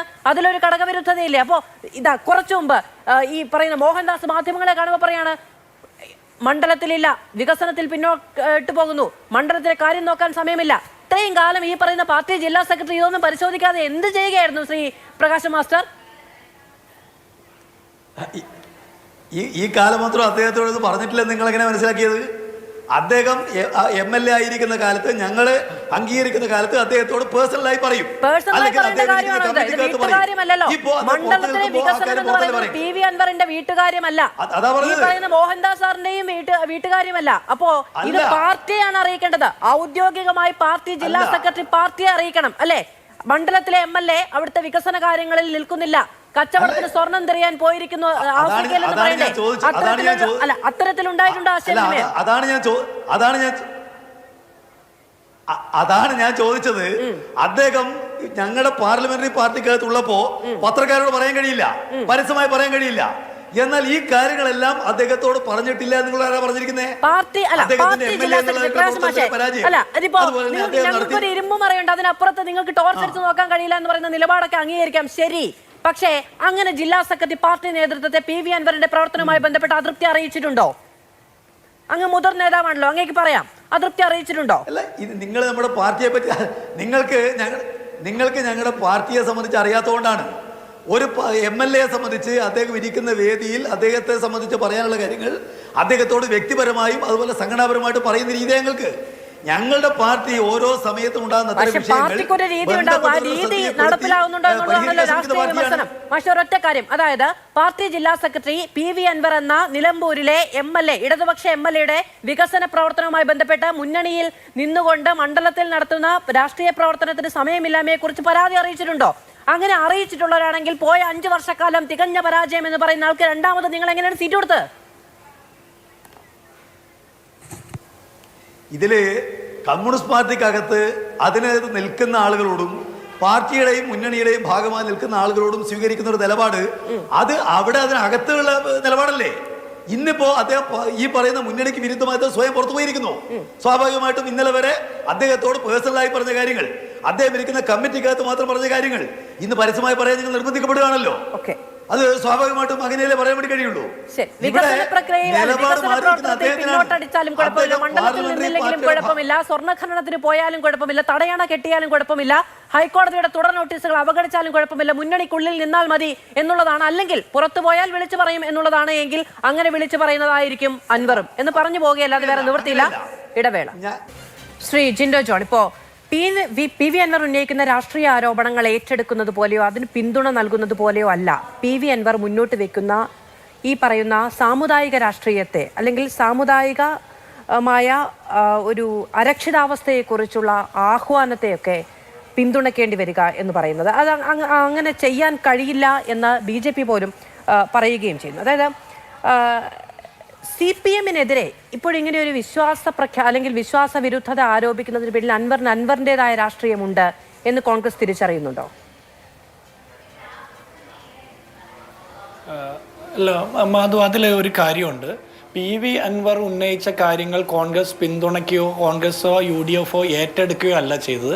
കോൺഗ്രസും UDF-ഉം എന്തിന് ആനി രാജയെ പോലെയുള്ള ഇടതുപക്ഷ നേതാക്കന്മാർ വരെ കഴിഞ്ഞ കാലങ്ങളിൽ പറഞ്ഞിട്ടുള്ള കാര്യങ്ങളാണ് PV അൻവർ പിന്നീട് പറയുന്നത്. PV അൻവർ പിണറായി വിജയനെ പിന്താങ്ങുന്ന ഒരു MLA ആയതുകൊണ്ട് അദ്ദേഹം പറഞ്ഞപ്പോൾ അതിന് വേറെ കുറെ കൂടി വലിയൊരു രാഷ്ട്രീയ മാനം കിട്ടി എന്നുള്ളത് വാസ്തവമാണ്. അല്ലാതെ UDF-ഉം കോൺഗ്രസും PV അൻവറിനെ പിന്താങ്ങിക്കൊണ്ട് PV അൻവറിന്റെ തോളിൽ കയറി മുഖ്യമന്ത്രിക്കെതിരെ സമരം ചെയ്യാനല്ല വരുന്നത്. ഇനി രണ്ടാമത്തത്, PV അൻവറിന് ഇന്ന് അദ്ദേഹത്തെ പാർട്ടിയിൽ നിന്ന് അകറ്റി നിർത്തിയപ്പോഴാണ് അവിടെ ഒരു വിശ്വാസ പ്രശ്നമുണ്ട് എന്ന് പറയുന്നതിനോട് പൂർണ്ണമായിട്ട് യോജിക്കാൻ ഞങ്ങൾക്കാർക്കും സാധിക്കില്ല. കാരണം അദ്ദേഹം ഇപ്പോഴാണ് അത് തിരിച്ചറിഞ്ഞതെന്ന് പറഞ്ഞാൽ സാമാന്യ ബുദ്ധിയുള്ള ആരും അംഗീകരിക്കില്ല. പിന്നെ CPM-ന്റെ കഴിഞ്ഞ കുറേ കാലങ്ങളായിട്ടുള്ള പ്രഖ്യാപിത നിലപാട് RSS അനുകൂലമാണ്, ന്യൂനപക്ഷങ്ങളോട് അല്ലെങ്കിൽ മത ന്യൂനപക്ഷങ്ങളോടൊക്കെയുള്ള നിലപാടിൽ വലിയ ചർച്ച ചെയ്യേണ്ട വിഷയങ്ങളുണ്ട്. പ്രത്യേകിച്ച് RSS-ന്റെ സാന്നിധ്യം കേരളത്തിലെ പോലീസ് സേനയിൽ അടക്കമുള്ളതിനെ കുറിച്ച് നിരവധി ഉദാഹരണങ്ങളുണ്ട്. സമയത്തിന്റെ പ്രശ്നം കൊണ്ട് പറയുന്നില്ല എന്ന് മാത്രമേ. പക്ഷേ ഇതെല്ലാം നിൽക്കുമ്പോൾ എനിക്ക് CPM-ന്റെ പ്രതിനിധിയോട് ഒരു കാര്യം ചോദിക്കാനുള്ളത്, CPM-ന്റെ ആശയം PV അൻവർ വേണ്ടത്ര പഠിച്ചിട്ടില്ല എന്ന് പറയുന്നു നിങ്ങൾ. ഇപ്പോഴാണ് നിങ്ങളത് തിരിച്ചറിയുന്നത്. MLA ആക്കി 8ാം വർഷത്തിന് ശേഷം ഈ ആദ്യത്തെ പ്രാവശ്യം 5 വർഷം കൊടുത്തിട്ടും പഠിച്ചില്ലെന്ന് തിരിച്ചറിഞ്ഞപ്പോൾ എന്തിനാ സീറ്റ് കൊടുത്തത്? നേരത്തെ ജില്ലാ സെക്രട്ടറി പറഞ്ഞ പോലെ സമയവും സൗകര്യവും ഇല്ലാതെ സ്വർണ്ണഖനിയിൽ പോയി സ്വർണം തിരയാൻ പോയി ആളെ മണ്ഡലത്തിൽ ഇല്ലാത്ത ആൾക്ക് വീണ്ടും നിങ്ങൾ അവസരം കൊടുത്തിട്ട് ഇപ്പോൾ പറയാണ് അദ്ദേഹം കള്ളക്കടത്തുകാരനാണ്, അദ്ദേഹം മതരാഷ്ട്രവാദിയാണ് എന്നൊക്കെ പറഞ്ഞാൽ അത് അംഗീകരിക്കാൻ കേരളത്തിലെ CPM-ന്റെ താഴെ തട്ടിലുള്ള സഖാക്കന്മാർക്ക് പോലും തോന്നുമെന്ന് താങ്കൾക്ക് തോന്നുന്നുണ്ടോ? അതൊരു വാസ്തവമാണ്. പറയുമ്പോൾ നമ്മൾ ന്യായീകരിക്കാൻ വേണ്ടി മോഹൻദാസിനെ കുറിച്ച്, EN മോഹൻദാസിനെ കുറിച്ച് സുജിത് ദാസ് അന്ന് അൻവർ പറഞ്ഞു, ആ ഓഡിയോ ക്ലിപ്പിന്റെ ഒരു ഭാഗം പുറത്തു വിട്ടിട്ട് പറഞ്ഞു, ഞാൻ ഇതിന്റെ മുഴുവൻ ഭാഗം പുറത്തു വിട്ടിട്ടില്ല എന്ന്. സുജിത് ദാസ് മോഹൻദാസിനെ പറ്റി പറയുന്ന ചില കാര്യങ്ങൾ, അത് പറഞ്ഞാൽ മോഹൻദാസ് പാർട്ടി ഓഫീസിൽ നിന്ന് ഇറങ്ങി ഓടേണ്ടി വരും, എന്നെ കൊണ്ട് പറയിക്കരുത് എന്നാണ് PV അൻവർ പറയുന്നത്. കഴിഞ്ഞ മുഖ്യമന്ത്രി വാർത്താ സമ്മേളനം വിളിച്ച സമയത്ത് ഈ പറയുന്ന കോൾ റെക്കോർഡിനെ കുറിച്ചുള്ള അസ്വസ്ഥത അല്ലെങ്കിൽ അതിനോടുള്ള അനൈക്യം അദ്ദേഹം വ്യക്തമാക്കിയിരുന്നു. അങ്ങനെ കോൾ റെക്കോർഡ് ചെയ്യാൻ പാടുണ്ടോ എന്നാണ് ചോദിച്ചത്. അതിന് PV അൻവർ പറയുന്ന മറുപടി, ഞാൻ ഇത് റെക്കോർഡ് ചെയ്തില്ലെങ്കിൽ ഈ കാര്യം പുറത്തറിയുമോ എന്നുള്ളതാണ്. പക്ഷേ ആ കോളുമായി ബന്ധപ്പെട്ട് പാർട്ടിയെ വലിയ തോതിൽ പ്രതിരോധത്തിലാക്കാൻ കഴിയുന്ന പലതും PV അൻവറിന്റെ കയ്യിൽ ബാക്കിയുണ്ട് എന്നാണോ ഇന്ന് അദ്ദേഹം പറയുന്നത് മനസ്സിലാക്കേണ്ടത്? അല്ല, അദ്ദേഹത്തിന്റെ ആരോപണങ്ങളുടെ വസ്തുത അദ്ദേഹം തന്നെ തെളിയിക്കേണ്ടതാണ്. അദ്ദേഹം പല ഘട്ടങ്ങളിലും ഇത്തരം ആരോപണങ്ങൾ പറഞ്ഞിട്ടുണ്ട്. അതിന്റെ യാഥാർത്ഥ്യം അദ്ദേഹം തന്നെ തെളിവുകൾ പുറത്തുവിടട്ടെ, അതിനെ സാധൂകരിക്കട്ടെ എന്ന് മാത്രമേ നമുക്ക് പറയാനുള്ളൂ. പക്ഷേ CPM എന്ന് പറഞ്ഞ പാർട്ടിയിൽ അൻവർ പറഞ്ഞ ചില കാര്യങ്ങൾ ഇന്നിപ്പോൾ CPM-ന്റെ മലപ്പുറം ജില്ലാ സെക്രട്ടറിയുടെ പ്രസ് മീറ്റും കൂടി കാണുമ്പോൾ ചില യാഥാർത്ഥ്യങ്ങൾ ഉണ്ടാകാൻ സാധ്യതയുണ്ട്. കാരണം അദ്ദേഹത്തിന്റെ പ്രസ് മീറ്റിൽ അദ്ദേഹം എത്ര ദുർബലമായിട്ടുള്ള വാദമാണ് എടുത്തത്. ഒരു മലപ്പുറം ജില്ലയിലെ ജില്ലാ സെക്രട്ടറി പോലും ഈ പറഞ്ഞ MLA-ക്ക് മണ്ഡലം നോക്കാൻ സമയമില്ലെന്ന് തിരിച്ചറിഞ്ഞ തിരിച്ചറിഞ്ഞിട്ടും ആ പാർട്ടി വീണ്ടും അവസരം കൊടുത്തെങ്കിൽ ആ നിയോജക മണ്ഡലത്തിലെ വോട്ടർമാരോട്, സഖാക്കന്മാരോട്, PV അൻവറിന് വേണ്ടിയിട്ട് മതിലെഴുതുകയും മുദ്രാവാക്യം വിളിക്കുകയും ചെയ്ത സാധാരണ സഖാക്കന്മാരോട് ചെയ്ത കൊടും ചതിയല്ലേ അത്? ഇനി അടുത്തൊരു കാര്യം കൂടി, നിങ്ങൾ ഈ മതം നോക്കി തീവ്രവാദ ചാപ്പ കുത്തുമ്പോൾ ഒരു പ്രശ്നമുണ്ട്. RSS അനുകൂല നിലപാടെടുത്ത ADGPക്കെതിരെ CPMന്റെ ഈ ചാനൽ ചർച്ചയിൽ പങ്കെടുക്കുന്ന പ്രകാശൻ മാസ്റ്റർ എന്ന് പറഞ്ഞ ഔദ്യോഗിക പ്രതിനിധിയുടെ അഭിപ്രായം എന്താ? ADGP MR Ajith Kumar RSS നേതാക്കന്മാരെ 10 ദിവസത്തെ ഇടവേളകളിൽ പോയി കണ്ടത് എന്തിന്റെ പേരിലായിക്കോട്ടെ, എന്തിന്റെ പേരിലെങ്കിലും ആയിക്കോട്ടെ, അതൊരു ശരിയായ നടപടിയായിരുന്നോ? ആ നടപടിയെ പൊളിറ്റിക്കലി നിങ്ങൾ അംഗീകരിക്കുന്നുണ്ടോ? അംഗീകരിക്കുന്നില്ലെങ്കിൽ ADGP MR അജിത് കുമാറിനെ ക്രമസമാധാന പാലന ചുമതലയുള്ള ആ പോർട്ട്ഫോളിയോ, ആ ADGP എന്നുള്ള പോർട്ട്ഫോളിയോയിൽ നിന്ന് മാറ്റി നിർത്താനുള്ള പൊളിറ്റിക്കൽ വില്ല് നിങ്ങൾക്കുണ്ടോ? ഒരു മാസമായിട്ടും അങ്ങനെ ഒരു പൊളിറ്റിക്കൽ വില്ലില്ലെങ്കിൽ അതിന്റെ അർത്ഥം പിണറായി വിജയനെ സംരക്ഷിക്കാൻ വേണ്ടിയിട്ട് ആണെന്നുള്ള കാര്യം വ്യക്തമാണല്ലോ. അത്തരം ചോദ്യങ്ങൾ ഞങ്ങൾ ചോദിക്കുമ്പോൾ ഞങ്ങൾ പിണറായി വിജയനോടുള്ള അസൂയ കാരണം കൊണ്ട് ചോദിക്കുന്നു എന്ന് പറയും. ആനി രാജ അത്തരം കാര്യങ്ങൾ ചോദിക്കുമ്പോൾ അത് ചോദിക്കാൻ സംസ്ഥാനത്തെ നേതാക്കന്മാരുണ്ടെന്ന് പറയുന്നു. അൻവർ ചോദിക്കുമ്പോൾ നിങ്ങൾ പറയുന്നു മതരാഷ്ട്രവാദിയാണെന്ന്. അൻവർ കോൺഗ്രസിലായിരുന്നപ്പോൾ മതരാഷ്ട്രവാദി ആയിരുന്നില്ല. അങ്ങനെ ആയിരുന്നെങ്കിൽ നിങ്ങൾ കോൺഗ്രസിൽ നിന്ന് നിങ്ങൾ CPMലേക്ക് കൊണ്ടുപോകില്ലായിരുന്നു. അങ്ങനെ മതരാഷ്ട്രവാദി ആയിട്ടുണ്ടെങ്കിൽ CPMന്റെ ആദർശങ്ങൾ, ആശയങ്ങൾ അൻവറിന് പഠിച്ചെടുക്കാൻ പറ്റിയിട്ടില്ലെങ്കിൽ അത് CPM ആശയ പ്രചരണം നടത്തിയതിൽ CPM എന്ന് പറഞ്ഞ പാർട്ടിയുടെ ഏറ്റവും വലിയ ദുര്യോഗവും നിങ്ങളുടെ കഴിവ് കുറവുമാണ്.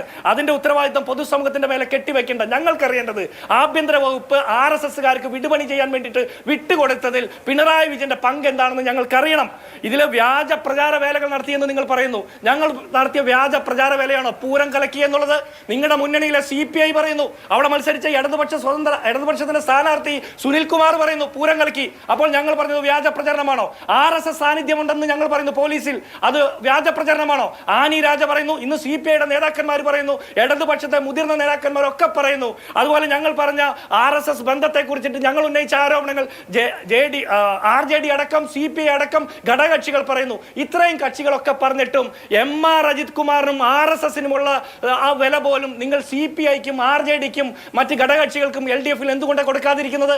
അതിന്റെ അർത്ഥം പിണറായി വിജയനെ സംരക്ഷിക്കാൻ വേണ്ടിയിട്ട് നിങ്ങൾ നടത്തുന്ന കാര്യമാണ്. ഒരു കാര്യം കൂടി പൂർത്തിയാക്കട്ടെ മാധു. ഇവിടെ പ്രകാശ മാസ്റ്റർ പറഞ്ഞു RSSനോട് പോരാടിക്കൊണ്ട് 218 ജഡങ്ങൾ ഏറ്റുവാങ്ങിയ പ്രസ്ഥാനമാണ് CPM എന്ന്. വലിയ ആവേശത്തോടെയാണ് അദ്ദേഹം പറഞ്ഞത്. അങ്ങനെ 218 ജഡങ്ങൾ ഏറ്റുവാങ്ങിയ പാർട്ടി, ആ പാർട്ടിയുടെ കല്ലേ പിളർക്കുന്ന കൽപ്പന പുറപ്പെടുവിക്കുന്ന പിണറായി വിജയൻ പാർട്ടിയുടെ മുഖ്യമന്ത്രിയും ആഭ്യന്തര വകുപ്പ് മന്ത്രിയായിരിക്കുന്ന കാലത്ത് അദ്ദേഹത്തിന്റെ കൂടെ ഇരിക്കുന്ന മനസാക്ഷി സൂക്ഷിപ്പുകാരനായിട്ടുള്ള ഉദ്യോഗസ്ഥൻ RSS നേതാക്കന്മാരെ കണ്ടത് എന്തിന്റെ പേരിലാണെന്ന് 16 മാസത്തിനിപ്പുറം പറയാൻ നിങ്ങൾക്ക് പറ്റാതെ പോകുന്നത് എന്തുകൊണ്ടാണ്? ഇതൊക്കെ ഓർമ്മയുണ്ടായിട്ടും 2 കോടി രൂപ തലയ്ക്ക് പ്രഖ്യാപിച്ച പിണറായി വിജയനല്ലേ ശ്രീ എമ്മിന്റെ മധ്യസ്ഥയിൽ പോയി, മുന്തിയ 5 സ്റ്റാർ ഹോട്ടലിൽ പോയി ശ്രീ എമ്മിന്റെ മധ്യസ്ഥയിൽ RSS നേതാക്കന്മാരുമായിട്ട് സന്ധി ചർച്ച നടത്തിയത്? നിങ്ങളല്ലേ ചർച്ച നടത്തിയത്? അതുപോലെ RSSന്റെ സംസ്ഥാനത്തെ പ്രഭാരി മറ്റേ പ്രകാശ് ജാവദേക്കർ കണ്ടത് 5-6 തവണ കണ്ടിട്ടുണ്ടെന്ന് ഓൺ ചെയ്ത് പറഞ്ഞത് പിണറായി വിജയൻ അല്ലേ? ഈ തലയ്ക്ക് 2 കോടി രൂപ പ്രഖ്യാപിച്ചു എന്ന് നിങ്ങൾ പറയുന്ന പിണറായി വിജയൻ നാണമല്ലേ ഇതൊക്കെ പറയാൻ? ശരി, ഇതൊക്കെയാണ്, ഇത്രയും കടുത്ത ആരോപണങ്ങളാണ് ഈ പറയുന്ന RSS ബന്ധവുമായി കോൺഗ്രസ് ഉന്നയിക്കുന്നത്. ഞാൻ ശ്രീ പ്രകാശ് മാസ്റ്ററിലേക്ക് വരാം. അതിനു മുൻപ് ശ്രീ VP ശ്രീപത്മനാഭൻ, ആദ്യം RSS ബന്ധം ആരോപിക്കപ്പെട്ടത് സംസ്ഥാനത്തെ ക്രമസമാധാന പാലന ചുമതലയുള്ള ADGP MR അജിത് കുമാറിനെതിരെ. അദ്ദേഹം തുടർച്ചയായി RSS നേതാക്കൾ കേരളത്തിൽ വരുമ്പോൾ പോയി കൂടിക്കാഴ്ച നടത്തുന്നു എന്ന ആരോപണം PV അൻവർ ഉന്നയിച്ചു, പ്രതിപക്ഷ നേതാവ് ഉന്നയിച്ചു. അത് ADGP തന്നെ സ്ഥിരീകരിക്കുകയും ചെയ്തു. ഇപ്പോൾ പാർട്ടിയുടെ മലപ്പുറം ജില്ലാ സെക്രട്ടറി ശ്രീ EN മോഹൻദാസിനെതിരെയും അത്തരത്തിലൊരു ആരോപണം PV അൻവർ ഉന്നയിക്കുകയാണ്. പാർട്ടിയുടെ ഘടകങ്ങളിൽ RSSന്റെ കേഡർമാർ പ്രവർത്തിക്കുന്നു എന്നുള്ളതാണ് കോൺഗ്രസിന്റെ ആരോപണം. എന്താണ് അത്? കഴിഞ്ഞ ദിവസം PS ശ്രീധരൻപിള്ള പറയുകയാണ്, അങ്ങനെ CPMനോ കോൺഗ്രസിനോ വലിയ തൊട്ടുകൂടായ്മയോ അയിത്തമോ ഒന്നും RSSുമായിട്ടില്ല, ഇതൊരു ന്യൂനപക്ഷ വോട്ടിന് വേണ്ടിയിട്ടുള്ള കപടമായ പൊയ്മുഖമാണ് എന്നൊരു ആരോപണം അദ്ദേഹം മുന്നോട്ട് വെക്കുന്നുണ്ട്. എന്താണ് ഈ ഇത്തരത്തിലുള്ള ഒരു കൺകെട്ട് വിദ്യ രാഷ്ട്രീയമായി നിങ്ങൾ തമ്മിൽ? ഞങ്ങൾക്കറിയില്ല CPMന്റെ അകത്തുള്ള ആൾക്കാർ ആരൊക്കെയാണ് RSS ആയതെന്ന് ഞങ്ങൾക്കറിയില്ല. എനിക്ക് തീരെ അറിയില്ല.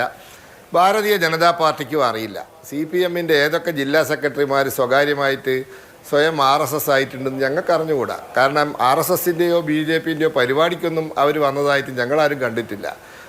എന്തെങ്കിലും സംഘടനാ സംവിധാനവുമായി ബന്ധപ്പെട്ടതായിട്ടും ഞങ്ങൾക്ക് അറിയാൻ സാധിക്കില്ല. പക്ഷേ ഇനി അവർക്ക് അതിനകത്ത് ഇരുന്നിട്ട് മാനസാന്തരം വന്നിട്ട് സംഘപരിവാറിന് അനുകൂലമായി ചിന്തിക്കാൻ തുടങ്ങിയിട്ടുണ്ടോ എന്ന് ഞങ്ങൾക്ക് അറിഞ്ഞുകൂടാ. അവരുടെ മനസാക്ഷിക്കുള്ള കാര്യങ്ങളാണ്, മനസ്സിനുള്ളിലെ കാര്യങ്ങളാണ്, ഞങ്ങൾക്ക് പറയാൻ പറ്റില്ല. അങ്ങനെ അൻവറിന് മനസ്സിലായിട്ടുണ്ടെങ്കിൽ ഒരു കാര്യം ചെയ്യട്ടെ, ഈ CPM-ന്റെ അകത്ത് ഇത്തരത്തിലുള്ള ആളുകളെ പറ്റി പാർട്ടി വേണമെങ്കിൽ അന്വേഷണം നടത്തിക്കോട്ടെ. ഞങ്ങൾക്കിപ്പോൾ അതിലെന്താ? അത് ഞങ്ങളെ ജോലിയല്ല, ഞങ്ങളെ പണി ഇതല്ല. ഇനി ആരെങ്കിലും RSS നേതാക്കന്മാരെ കണ്ടതിനെ സംബന്ധിച്ച് ആർക്കാണ് എന്താണോ അന്വേഷിക്കേണ്ടത് അന്വേഷിച്ചോട്ടെ. അതൊന്നും ഞങ്ങൾക്ക് സംബന്ധിച്ചിടത്തൊരു വിഷയമല്ല.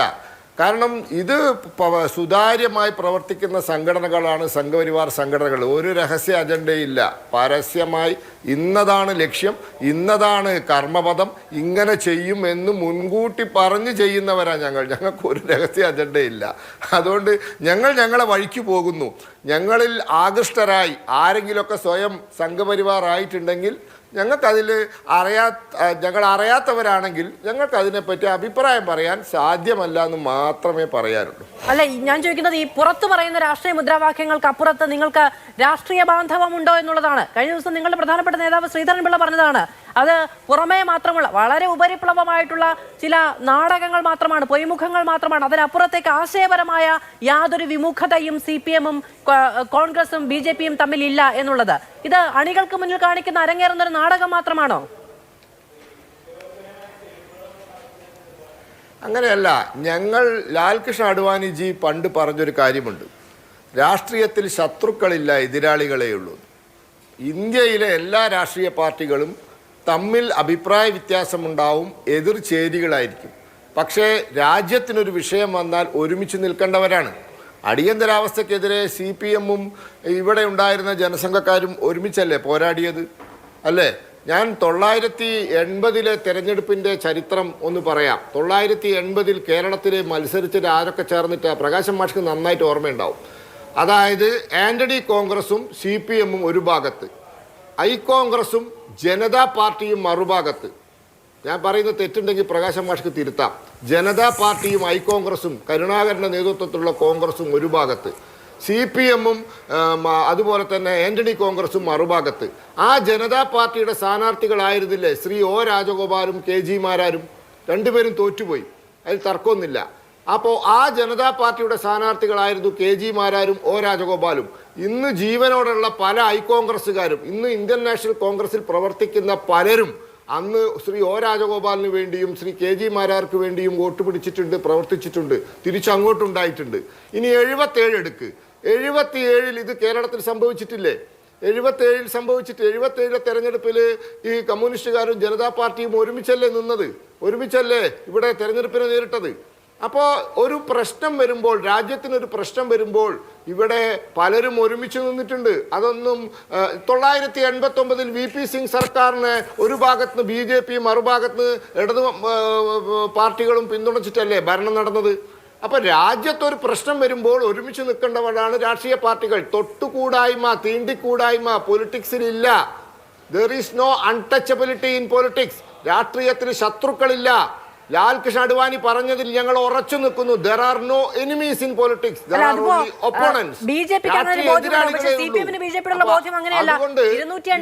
പേരുടെ മൃതദേഹം ഏറ്റുവാങ്ങേണ്ടി വന്ന ഒരു പാർട്ടിക്ക് എങ്ങനെയാണ് നിങ്ങളോട് 77 പിന്നെ എന്തിനാ കൂടിയത്? 77 80 ഒരു ഭാഗം 77 CPM-ഉമായും 80 കോൺഗ്രസിന് വിഭാഗമായിട്ടും കേരളത്തിൽ സഖ്യമുണ്ടാക്കി മത്സരിച്ചിട്ടുണ്ട്. ഇല്ലാന്ന് പറയട്ടെ, ഇല്ലാന്ന് പറയട്ടെ. അതൊന്നും പറയാൻ പറ്റാത്ത കേരളത്തിൽ തന്നെ ശ്രീപത്മനാഭൻ അന്ന് PS ശ്രീധരൻപിള്ള പറഞ്ഞതിന് CPM-ന്റെ ഒരു നേതാക്കളും മറുപടി പറഞ്ഞ് ഞാനിതുവരെ കേട്ടില്ല. അങ്ങേക്ക് മറുപടി പറയാനുണ്ടെങ്കിൽ പറയാം. അങ്ങനെ നിങ്ങൾക്ക് ചരിത്രത്തിൽ അങ്ങനെ ആശയപ്രശ്നങ്ങളില്ല.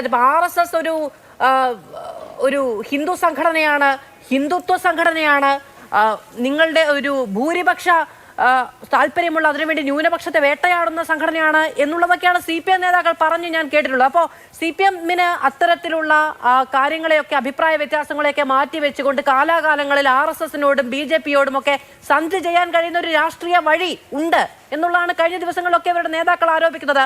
അത് ശരിയാണോ എന്നുള്ളതാണ്. PV അൻവർ പറയുന്നതും ഈ പറയുന്ന RSS മനസ്സുള്ള മനുഷ്യർ, RSS മൂരാച്ചിയാണ് ശ്രീ മോഹൻദാസ് എന്നാണ് PV അൻവർ ആരോപിച്ചത്. അപ്പൊ അത്തരത്തിലുള്ള ആളുകൾ നിങ്ങളുടെ സംവിധാനത്തിനുള്ളിലേക്ക് RSS കേഡർ സംവിധാനം ഇറങ്ങി വന്നിട്ടുണ്ട് എന്ന ആരോപണം ഇത്രയും കാലം നിങ്ങളോട് ചേർന്ന് നിന്ന ആളാണ് ഉന്നയിക്കുന്നത്. ഇന്ത്യയിൽ ഏറ്റവും വലിയ അപകടം ആരാണ് എന്നതിനെ സംബന്ധിച്ച് വളരെ വ്യക്തമായ കാഴ്ചപ്പാടുകൾ കഴിഞ്ഞ 2 പാർട്ടി കോൺഗ്രസിൽ ഞങ്ങൾ അംഗീകരിച്ചിട്ടുള്ളതാണ്. ഇന്ത്യയിൽ ഏറ്റവും അപകടകാരിയായിട്ടുള്ള ശക്തി സംഘപരിവാര ശക്തികളാണ്. RSSും BJPയും അവരെല്ലാം ഉൾക്കൊള്ളുന്ന ശക്തികളാണ്. പിന്നെ 77-ൽ BJP തെരഞ്ഞെടുപ്പിൽ മത്സരിച്ചിട്ടില്ല എന്നുള്ള കാര്യം മറക്കണ്ട. 77-ൽ BJP മത്സരിച്ചില്ല, എന്ന് BJP ഇല്ലല്ലോ. ജനതാ പാർട്ടിയിൽ ആ പാർട്ടി പടരാൻ തന്നെ കാരണം BJPക്കകത്തും അതുപോലെ ജനതാ പാർട്ടിയിലുമുള്ള ഇരട്ടാംഗത്വമാണ് എന്നുള്ളത് ആർക്കറിയാതിരിക്കുന്നത്. പിന്നെ കോൺഗ്രസ്സുകാരൻ്റെ പ്രസംഗം കേട്ടാൽ തോന്നുക എന്തോ ഒരു എതിർപ്പാണ് BJPയോട്. ഞാൻ ചോദിക്കട്ടെ, ഇവിടെ കേരളത്തിൽ കോൺഗ്രസും ലീഗും BJPയും ചേർന്ന് സഖ്യമുണ്ടാക്കിയിട്ടുണ്ട് എന്നുള്ളത് ആർക്കറിയാത്തത്? വടകരയിൽ മത്സരിച്ചത് ആ 3 പാർട്ടികളുടെ സ്ഥാനാർത്ഥികൾ ഒന്നിച്ചായിരുന്നു എന്നുള്ളത് അറിയാവുന്ന കാര്യമല്ലേ? KG മാരാർ ഈ കാര്യം സംബന്ധിച്ച് നടന്ന ചർച്ചയെക്കുറിച്ച് അദ്ദേഹത്തിന് ആത്മകഥയിൽ കൃത്യമായിട്ട് എഴുതിയിട്ടുണ്ട്. കോൺഗ്രസും ഞങ്ങളും കൂടി ചർച്ച ചെയ്തിട്ടാണ് കോലീബി സഖ്യം ഉണ്ടാക്കിയത്, വടകരയിലും അതുപോലെ കോഴിക്കോട് മത്സരിച്ചത്.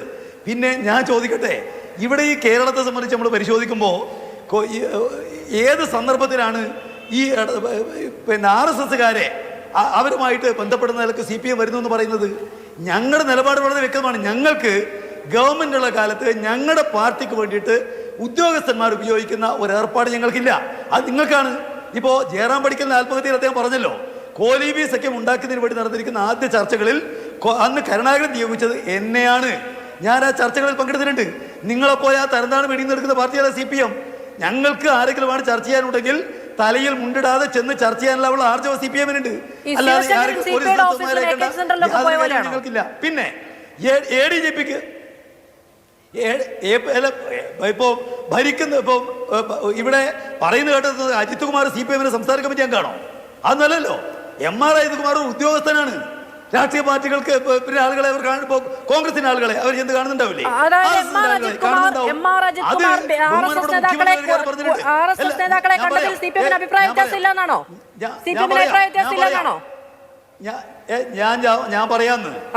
ഞാൻ പറയാം, ബഹുമാനപ്പെട്ട മുഖ്യമന്ത്രി ആ കാര്യം സംബന്ധിച്ച് പറഞ്ഞിട്ടുണ്ട്. സാധാരണ പോലീസ് ഉദ്യോഗസ്ഥൻ നിയമപരമായിട്ട് ചെയ്യേണ്ടത് അല്ലാതെയുള്ള എന്തെങ്കിലും ഒരു കാര്യം ആ കൂടിക്കാഴ്ചയുടെ ഭാഗമായിട്ടുണ്ടെങ്കിൽ അത് റിപ്പോർട്ട് വന്നാൽ നടപടിയെടുത്തിരിക്കും.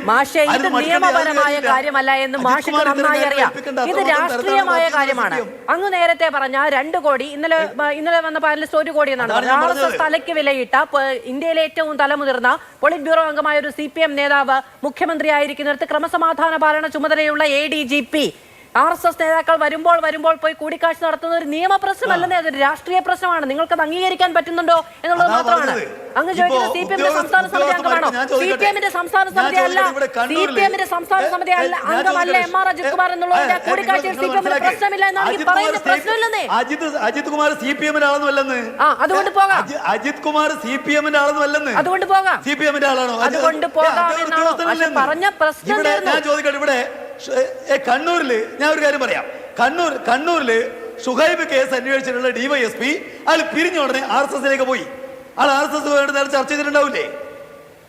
നിങ്ങൾ ഇപ്പോ കേന്ദ്രം തീരുമാനിച്ചത് CPM-ന്റെ ആളല്ലാത്തതുകൊണ്ട്, CPM-ന്റെ പ്രവർത്തകരല്ലാത്തതുകൊണ്ട്, CPM-ന്റെ സംസ്ഥാന സമിതി അംഗമല്ലാത്തതുകൊണ്ട് RSS നേതാക്കളെ പോയി കൂടിക്കാഴ്ച നടത്തിയതിൽ CPM-ന് പ്രശ്നമില്ല എന്നാണോ? RSSന്റെ ആളുകളുമായിട്ട് കണ്ടത് നിയമപരമായിട്ടുള്ള ഒന്നല്ലെങ്കിൽ നടപടിയെടുത്തിരിക്കും. പിന്നെ നിയമപരമായ പ്രശ്നമില്ല എന്ന് തന്നെ അന്വേഷണ റിപ്പോർട്ട് വന്നിരിക്കട്ടെ. രാഷ്ട്രീയമായി നിങ്ങൾക്ക് അതിൽ പ്രശ്നമുണ്ടോ എന്നാണ് ചോദിക്കുന്നത്. ഇല്ലെങ്കിൽ പ്രശ്നം ഞങ്ങൾക്കില്ലെന്നേ. നിങ്ങൾക്കില്ലെങ്കിൽ പിന്നെ ഞങ്ങൾക്ക് എന്താ? അല്ല, രാഷ്ട്രീയമായിട്ട് ഞങ്ങളുടെ പാർട്ടിക്കാർ കാണുന്നല്ലേ പ്രശ്നം. ഒരു ഉദ്യോഗസ്ഥൻ കാണുന്നത് ഞങ്ങൾക്ക് എന്ത് പ്രശ്നം? ഉദ്യോഗസ്ഥ രാഷ്ട്രീയമായ പ്രശ്നമില്ല അല്ലെ? അതായത് RSS 2 കോടി രൂപ തലയ്ക്ക് വിലയിട്ട നേതാവ് മുഖ്യമന്ത്രി ആയിരിക്കുന്നിടത്ത് ക്രമസമാധാന പാലന ചുമതലയുള്ള ADGP RSS നേതാക്കളുമായി കൂടിക്കാഴ്ച നടത്തുന്നതിൽ നിങ്ങൾക്ക് രാഷ്ട്രീയമായ പ്രശ്നമില്ല. എനിക്ക് ഒരു പ്രശ്നമില്ല. ഇനി ചോദ്യം ചോദിക്കില്ല. ഞാൻ വ്യക്തമായിട്ട് പറയാന്ന്, LDF-ന്റെ ഗവൺമെന്റ് ഭരിക്കുന്ന കാലത്ത് ഉദ്യോഗസ്ഥന്മാരാരും മറ്റു രാഷ്ട്രീയ പാർട്ടിക്കാരെ കാണാനേ പാടില്ല. ഈ നിലപാടൊന്നും ഞങ്ങൾക്കില്ല. എന്നാൽ നിയമവിരുദ്ധമായ നിലക്ക് ഭരണത്യാഗം ബാധിക്കുന്ന രൂപത്തിൽ കണ്ടിട്ടുണ്ടെങ്കിൽ അജിത് കുമാർ പിന്നെ RSS കാണാൻ അങ്ങനെ പറയാൻ കഴിയോ?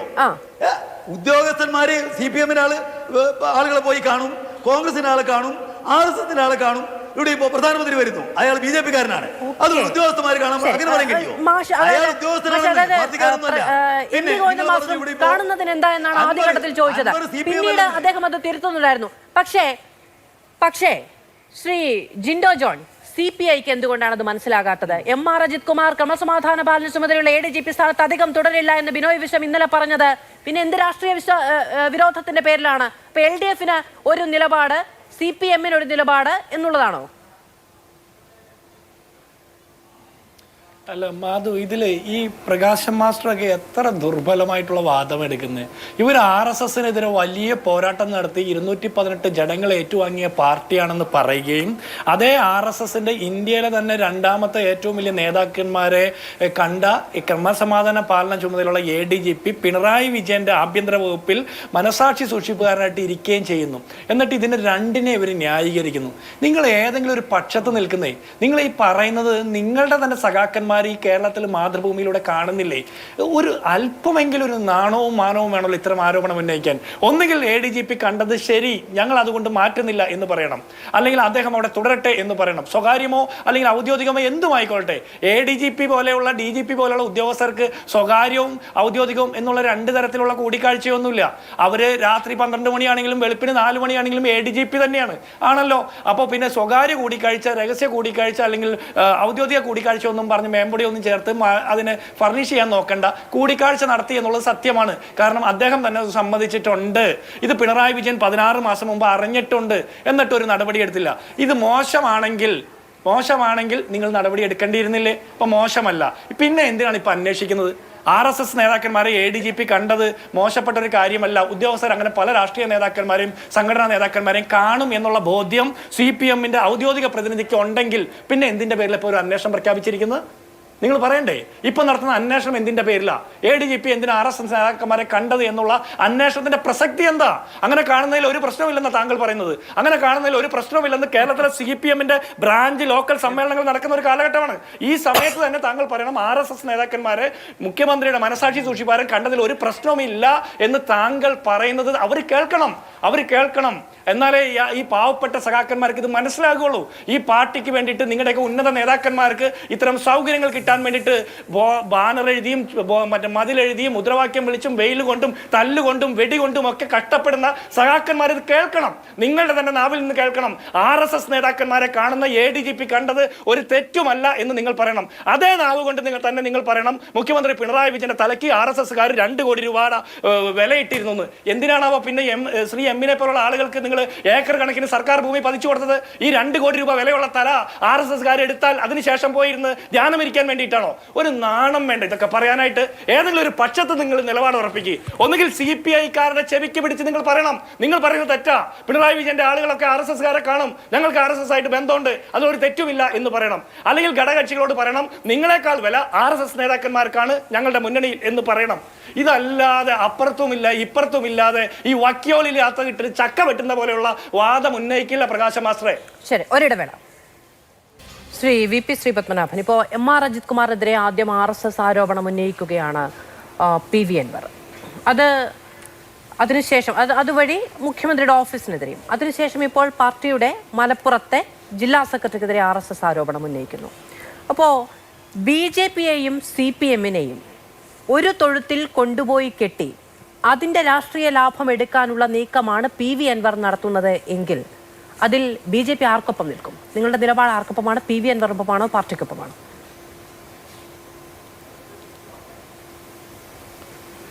ഞങ്ങൾ PV അൻവറിനെ പറ്റിയിട്ട് ചിന്തിക്കാൻ പോലും ഞങ്ങൾക്ക് താല്പര്യമില്ല. He's nobody for us. ഞങ്ങളെ പാർട്ടിയുടെ വലിപ്പവും ഞങ്ങളെ പാർട്ടിയിലെ ഇന്ത്യയിൽ ഇന്നത്തെ അവസ്ഥയും വെച്ചിട്ട് ഒരു സെക്കൻഡ് പോലും ആ വിദ്വാന് വേണ്ടി ബുദ്ധി കൊണ്ട് ചെലവഴിക്കാൻ ഞങ്ങൾക്ക് താല്പര്യമില്ല. Is nobody. ദയവ് ചെയ്ത് ആ വിദ്വാനെ പറ്റി ചോദിക്കരുത്. എന്തൊക്കെ തന്ത്രങ്ങൾ ആവിഷ്കരിച്ചാൽ നിങ്ങൾക്ക് മുന്നോട്ട് പോകാൻ കഴിയും. അപ്പോൾ പക്ഷേ വയനാട് ഇലക്ഷൻ വരികയാണ്. നരകത്തിലോ സ്വർഗ്ഗത്തിലോ പോട്ടെ, മേഖലകളിലെ രാഷ്ട്രീയം വലിയ തോതിൽ ചർച്ചയാകും. നിങ്ങൾക്ക് അവിടെ PV അൻവറിനെ തെരഞ്ഞെടുപ്പിൽ നിങ്ങൾ ഉപയോഗിക്കില്ലേ? PV അൻവർ പറഞ്ഞതിനെ ഞങ്ങളെ സംബന്ധിച്ചിടത്തോളം അയാൾ ഒരു ചുക്കുമല്ല. വയനാട് ഇലക്ഷൻ വരുമ്പോൾ പ്രചാരണത്തിൽ നിങ്ങൾ PV അൻവർ എന്ന വാക്കുമില്ലേ? Sri Sreepadmanabhan, let him go to hell or heaven. അതേതെങ്കിലും നരകത്തിലേക്കോ സ്വർഗത്തിലേക്കോ പോയിക്കോട്ടെ. We are least bothered. അല്ല, ഇത് തെരഞ്ഞെടുപ്പ് കാലത്ത് ഉണ്ടായിരിക്കോ ഈ നിലപാട്? സൗകര്യമില്ല വിദ്വാനെ പറ്റി. തെരഞ്ഞെടുപ്പ് കാലത്ത് ഈ നിലപാടുണ്ടാവോ? അതോ പി വി അൻവർ പറഞ്ഞതൊക്കെ നിങ്ങൾക്ക് വിശുദ്ധവാക്യങ്ങളാകുമോ? ഏത് കാലത്ത് ഇതുപോലെ കുറെ അവതാരങ്ങൾ കണ്ടിട്ടുണ്ട്. അതൊക്കെ എവിടെ എത്തുന്നു ഞങ്ങൾക്കറിയാം. We are least bothered. ഞാൻ അങ്ങ് പറയുന്ന ഈ അഭിപ്രായം എടുത്ത് സൂക്ഷിച്ചു വെക്കും കേട്ടോ. തെരഞ്ഞെടുപ്പ് കാലത്ത് BJP-യുടെ ഭാഗത്ത് നിന്ന് PV അൻവർ എന്ന വാക്ക് പോലും ഉച്ചരിക്കപ്പെട്ടില്ല പ്രചാരണ വേദിയിൽ. വയനാട് തെരഞ്ഞെടുപ്പിന്റെ സമയത്ത് പോലും സർക്കാരിനെതിരെ സർക്കാരിന്റെ പക്ഷത്ത് നിന്ന് ഒരു MLA മുൻപ് പറഞ്ഞ കാര്യങ്ങൾ BJP ഉപയോഗിക്കുകയില്ല. ഇത്തിരി കടന്നതാണ് കേട്ടോ, കടന്ന ബഹിഷ്കരണമാണത്. വയനാട് തെരഞ്ഞെടുപ്പ് ഈ ദേശീയ രാഷ്ട്രീയം ഉറ്റുനോക്കുന്നത് കോൺഗ്രസും BJP-യും തമ്മിലുള്ള മത്സരമായിട്ടാണ്. കോൺഗ്രസ് ആയിട്ട് മത്സരിക്കുമ്പോൾ ഏത് അൻവർ ദേശീയ തലത്തിൽ ഞങ്ങൾ മത്സരിക്കുന്നത് കോൺഗ്രസ് ആയിട്ടാണ്. ഏത് Anwar? Who is he? Let him go to hell or heaven. വിട്ടേക്ക്, അയാൾ ഏതിലെയോ പോട്ടെ.